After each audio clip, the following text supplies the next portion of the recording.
नमस्कार, मी Kiran Palkar. Crime diary news channel मध्ये आपले स्वागत आहे. पाहूयात आजच्या ताज्या बातम्या. मंदिरात गर्दीचा फायदा घेऊन महिलेचे मंगळसूत्र हिसकावले. शहापुरात धक्कादायक घटना. शहापूर येथील ग्रामदैवत श्री म्हसोबा मंदिरात सभामंडपात भर दुपारी घडलेल्या चोरीच्या घटनेमुळे परिसरात खळबळ उडाली आहे. गर्दीचा फायदा घेत अज्ञात चोरट्याने एका महिलेच्या गळ्यातील मंगळसूत्र हिसकावून पळ काढल्याची घटना 24 मार्च रोजी दुपारी च्या सुमारास घडली.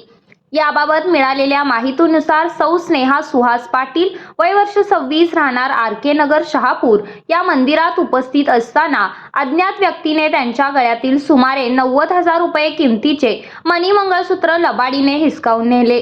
या मंगळसूत्रात सोन्याची साखळी व काळ्या मण्यांसह 2 वाट्या असून अंदाजे 8 ग्रॅम वजन असण्याचे सांगण्यात आले. घटनेनंतर फिर्यादी यांनी शहापूर पोलीस ठाण्यात धाव घेत तक्रार नोंदवली. या प्रकरणी अज्ञात चोरट्यांविरुद्ध गुन्हा दाखल करण्यात आला असून पुढील तपास पोलीस करत आहेत. मंदिर परिसरात अशा प्रकारची घटना घडल्याने नागरिकांमध्ये भीतीचे वातावरण निर्माण झाले असून पोलिसांनी अशा चोरट्यांना लवकरात लवकर बंदोबस्त करावा अशी मागणी नागरिकांतून होत आहे.